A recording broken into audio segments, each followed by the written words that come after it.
So guys welcome back. Today हम जिस movie को एक्सप्लेन करने वाले हैं उस मूवी का नाम है द ब्लफ और इसने आते ही थिएटर में तबाही मचा दी है और इस मूवी को मैं कल ही देखकर आ चुका हूं। तो मेरा यकीन मानो इस मूवी की स्टोरी लाइन बहुत ज्यादा तगड़ी होने वाली है। तो चलो बिना किसी देरी के इस मूवी को एक्सप्लेन करते हैं। मेक श्योर वीडियो के स्टार्ट होने से पहले वीडियो को लाइक करके चैनल को सब्सक्राइब कर देना। तो मूवी की शुरुआत 1986 से होती है और ये वो समय होता है जहाँ पर सारे के सारे पायरेट्स खत्म हो रहे होते हैं। बस वही कुछ पायरेट्स बचे थे जो कि बहुत ज्यादा खतरनाक और क्रूर थे। और मैं पायरेट्स का आपको मतलब समझा दूं। पायरेट्स वो लोग होते हैं जो कि समुद्र के अंदर चोरी करते हैं, यानी कि लुटेरे। और अब यहाँ से सीन शिफ्ट होता है और हम एक नाव को देखते हैं जहाँ पर उस नाव के ऊपर कुछ समुद्री लुटेरे अटैक कर देते हैं और उनको बुरी तरीके से मार देते हैं और उन सभी को अच्छे से लूट लेते हैं। लेकिन जो नाव का मालिक होता है उसका नाम होता है टीएच मॉडर्न, वो उसको नहीं मारते हैं। और फिर तभी उन लुटेरे का हमें यहाँ पर मालिक दिखाया जाता है जिसका नाम होता है कैप्टन फ्रांस। फ्रांस को टीएच मॉडर्न के पास एक सोने का टुकड़ा मिलता है और इस सोने के टुकड़े पर एक मोहर छपी हुई होती है और ये मोहर और किसी की नहीं बल्कि कैप्टन फ्रांस की होती है। और वो यहाँ पर पूछता है कि ये तुम्हारे पास कहाँ से आया। अब यहाँ पर मॉडर्न इसको कुछ भी जवाब देता है। इससे पहले हमारा सीन शिफ्ट हो जाता है और हमें ली को दिखाया जाता है जो कि इन सभी डाकुओं का कमांडर होता है, जो कि कुछ कागज को उठाकर देखता है और मेन बात पकड़ लेता है और बताता है ये नाव एक केवन नाम के टापू से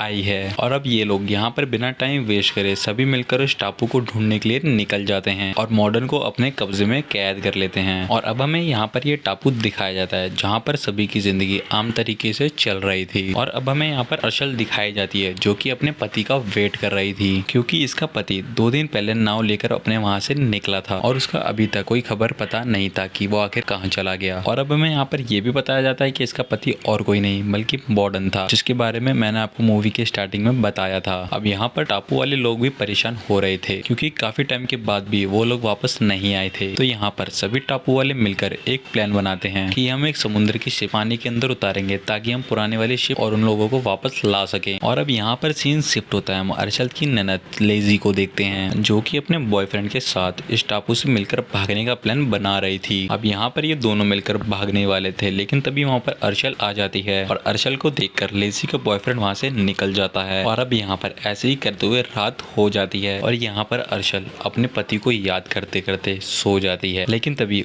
उसको कुछ आवाजें आती हैं और उसकी आंख खुल जाती है। अब यहाँ पर हमें ये पता लगता है कि लेजी भी वहाँ से अपने बॉयफ्रेंड के पास निकल चुकी थी। और अब यहाँ पर अर्शल पूरे घर में लेजी को ढूंढती है लेकिन वो उसको कहीं भी नजर नहीं आती। लेकिन तभी उसकी नजर कुछ लोगों पर पड़ती है, बल्कि वो लेजी नहीं बल्कि कोई समुद्री डाकू होते हैं जो कि उसको घर के लूटने आए हुए थे। अब देखकर यहाँ पर अर्शल भी अलर्ट हो जाती है और अपने बेटे को एक कबर्ड के अंदर छुपा देती है और एक गन को अपने हाथ में लेकर बिल्कुल तैयार हो जाती है। अब इतनी ही देर में डाकू भी घर के अंदर घुस आते हैं और अब यहाँ पर हमें 4 डाकू दिखाए जाते हैं जिनको ऑर्डर एक स्काउट नाम का बंदा दे रहा था। और अब यहाँ पर अर्शल और उन स्काउट और उन डाकुओं के बीच बहुत तगड़ी लड़ाई हो जाती है जिसमें कि अर्शल ने उन सभी को संभाल लिया था, लेकिन पीछे से स्काउट अर्शल को पकड़ लेता है और उससे पूछता है कि सोना तुमने आखिर कहाँ छुपा रखा है, जिस पर अर्शल बोलती है कि मुझे सोने के बारे में कुछ भी नहीं पता। इतना सुनकर स्काउट उन डाकुओं को ऑर्डर देता है कि अर्शल को जान से मार दे। लेकिन जैसे ये अर्शल को डाकू मारने वाले होते हैं, लेकिन तभी अर्शल वहाँ पे पड़ी गन को उठा लेती है और इन सभी को गन की हेल्प से बहुत ही ब्रूटल तरीके से जान से मार देती है। और इसके बाद वो अपने बेटे को कबर्ड से भी बिल्कुल सेफ तरीके से बाहर निकाल लेती है। और अब हमें यहाँ पर लेजी दिखाई जाती है जिसके बॉयफ्रेंड को डाकुओं ने जान से मार दिया था। और अब यहाँ पर टापू के ऊपर कुछ दिन तो नॉर्मल बीत रहे थे, लेकिन तभी एक दिन अचानक से वहाँ पर प्रेसेस भी पहुंच जाता है अपने डाकुओं के साथ और वो टापू के ऊपर जाकर खड़ा हो जाता है जहाँ पर टापू का रखवाला भी पहुंच जाता है। और अब यहाँ पर टापू का रखवाला प्रेसेस को देखकर समझ आता है कि ये कोई आम बंदा नहीं बल्कि समुद्री लुटेरा है। जहाँ पर हमें समुद्र दिखाया जाता है और हमें 5 नाव दिखाती हैं जो कि उस टापू की ओर ही बढ़ रही थी। और अब यहाँ पर टापू का रखवाला उससे पूछता है कि तुम्हें आखिर क्या चाहिए, जिस पर प्रेसेस बोलता है कि मेरे को मॉडर्न की वाइफ चाहिए, यानी कि आर्सले। अब यहाँ पर टापू का रखवाला जवाब में बोलता है कि तुम एक लड़की के लिए तो यहाँ पर नहीं आए हो। और अब इतने में समुद्र से निकलकर टापू के ऊपर 5 नाव भी पहुंच जाती है और अब यहाँ पर टापू का रखवाला भी लोगों को अलर्ट कर देता है। और अब यहाँ पर टापू के रखवाला और प्रिंसेस और उनके लोग सब आमने सामने होते हैं।